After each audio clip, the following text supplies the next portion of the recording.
What's going on, everybody? Welcome back to another solo leveling Arise video. It's your boy Payne. Thank you so much for watching in the live stream, guys. We had some pretty big things come up today. We're going to talk about the 4 codes. So first off, let's get the codes out of the way. First code, just so everybody is aware, is available for you right now. It's going to be Jan. Again, these will be in the description of the video. UD code, and that should give you guys quite a few rewards right there. So Jan 16 UD code. That's the first code. The second code is going to be first UD of 2025, first UD of 2025. That will give you 1,000 essence stones. The following next one is going to be happy new with a 3, new year with a 3 again, right there. Happy new year again. This will all be in the description in the video. And then the last one is going to be first bonus code for a multi. So if you do all these right now, first bonus code, you will get the following rewards. Okay, so you guys can see here, we get ourselves a multi, right? You get yourselves the following 2 tickets, 5 tier 4 gems, and 2025 shadow energy. You'll get yourself 1,000 essence stones. And then the following right here, 1 mana power extract, 100 shadow essences or shadow traces, and then 300,000 gold. So let's talk a little bit about what the stream was all about and what they talked about. There's some pretty big items here, guys, that we want to discuss. So first off, they started off with a Q&A. The Q&A itself was actually pretty good. They did answer a lot of questions.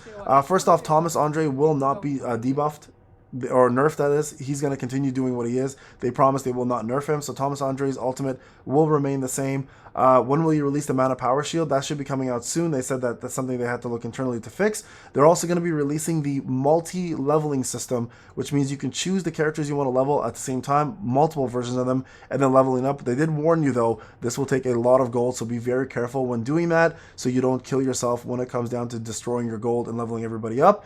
The damage increase of Palace Guard set, that's the Guardian set, will also be fixed for this one, so that should be up and running again, guys, so you can start using it again. Please extend the maximum fusion attempts. Now they've put it to 20 instead of 10, so that's a big one as well too, so keep that in mind. Also, anyone who's buying monthly bundles, the discount in February will carry over, so you will see a discount added every month for the monthly bundles if you are a purchaser, so please wait for that to happen in February. Most of the growth have been implemented, so they are finding ways to add additional things for people to do starting in February. Not for this patch specifically, but the following patch we should see some different content for us to be able to do, plus different ways to get more power. For example, increasing the armory, which is a big one for a lot of folks as well too, right? And then of course, if they did a live Q&A. So there's a couple good Q&A questions that came up. There was the inventory adjustment, for example, increasing inventory, which unfortunately they didn't say they're going to be able to do anytime soon. There was talk about tier 5 gems and going to tier 6 or even re-rolling. They said they weren't going to really discuss that yet. There was really no conversation behind that. There was the talks about using too much essence stones to re-roll for a blessing stone or for a skill. They are aware of the problem and how much stress is causing people, but they are looking into implementing a better way of finding a solution for it. Plus, they talked about different content and how dry the game has been lately, and they are talking about releasing new content that's more difficult, including story modes, new ways to do content for I think it's like POS, and other ways to make it more challenging for players. So they're aware that they're aware that they focused on a lot of newcomers and returning players and kind of neglected their day 1 players, but they're going to go back to focusing on day 1 players now that everyone's caught up, and it will focus on making content a lot better and easier to access and more challenging for existing players that have been playing this for quite some time. Okay, so that's the gist of majority of what they talked about. They did talk about the new WOBL. It's right over here. You guys can see some of it coming up right here. So it's going to be definitely, so it's called Workshop of Brilliant Light Demos. It is going to be light and fire. One thing to take away from this is they did say there's a couple shots of ESIL doing some damage, and we'll talk more about her shortly. They did say that this WOBL, even though it is light and fire, will require you to use more strategy than the previous ones and perhaps more elements, making it sound like fire might be a must-have at certain points in time. Demos will also be used for various different forms, so not the one that we just fought in the story mode, but other forms like this one here, for example. And they did discuss the fact that it is fire and light, and it's going to be strong against wind. Okay, so these are the bosses here. Two versions of Demos, or maybe one version, then it comes off the horse. Third Evil Eye, Cult Leader, and one other boss. And you guys can see here, elemental strength is wind, so wind is going to be useless here, and they will absorb dark damage, so you can no longer use Moonshadow Daggers or Plum Sword. and you can't use magnifying slashes, essentially. So various bosses will be appearing, which means various battle strategies will be needed. And this is where June translated it, that we might actually require both elements in this, not just light. So we'll see how they approach this. And if they do approach it where we need fire as well, that's kind of going against their word. The fact that they said we won't require specific units to beat it, but we'll see. We'll see what they do. And I'm hoping they kind of stick to with their word and allow us to do whatever element we choose best to finish the content. But we'll see. Again, hard mode will not be released. It will be easy mode and normal mode. CPs have not been talked about. We'll know more about combat power when it comes down to the official Sharp live stream, which is coming out very soon. So cores will be dropping. These are the cores that we're going to look at. So I personally found these a little bit underwhelming, not going to lie. I don't know. I think the last three might be useful for any core attack users, obviously, but Hunger of the Crimson Apex increases attack by 4, 5, 6% when MP is below 50%. Then I think this might work well with Desire, so I'm assuming that's what it's for. Increases defense by 4, 5, 6% when MP is below 50%. And then this one here is 20, 25, 30% of your MP lost are restored when there are 20% or fewer MP remaining. So I think this is also built to kind of work with the rest of these.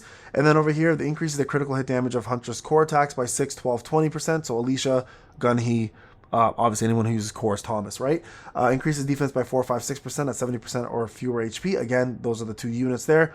And then decreases MP recovery rate by 10% and MP consumption rate by basic skills by 6, 9, and 12. This is going to be great for Mireille and for Cha. So a little bit underwhelming, but some usefulness there. You can also now break your enhancements at 100% to level 15 by getting these core breakers, which allows cores now to go to level 15, which are mostly going to be used for stat sticks. So that alone is going to be, I don't know if this applies to old cores, but I think these might be new cores, and that alone is worthwhile going for the new cores just for the stats. So that's what's going to be provided. And then they talked about co-op mode. So co-op mode will be released January, February, March. Bearer Raid will be the last one. Queen Ant was February. Ant Army is where we start. It is going to be a node, as I mentioned before in my live stream. It is going to be node based, where you and your guild or you and your alliance will work together on beating these nodes, and you guys can get the following key rewards. So Hunter tickets, SSR weapons for both Hunters and SJW, and mana power extracts. Okay, so those are something to look forward to, and that is coming out right now in February. So that's something to look. All right, so look forward to that. Some more content for us to come out, obviously, and deal with.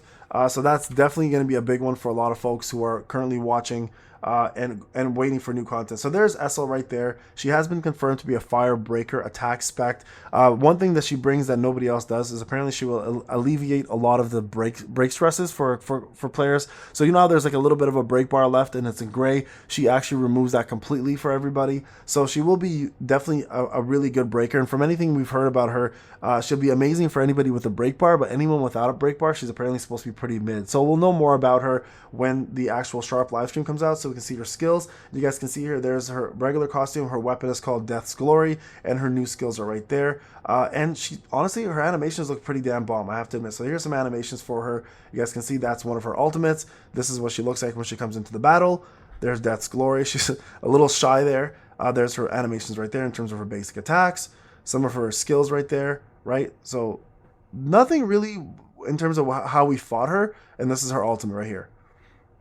And that her ultimate looks pretty badass, I have to admit. It looks like an AoE as well, too. So there you guys go.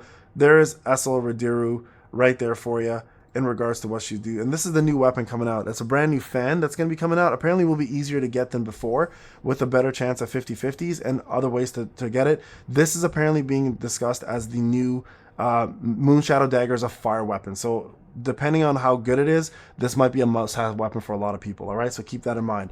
So there you guys go. That's the majority of the highlights and updates. Hope you guys enjoyed the video. I'll see you guys in the next one. Take care.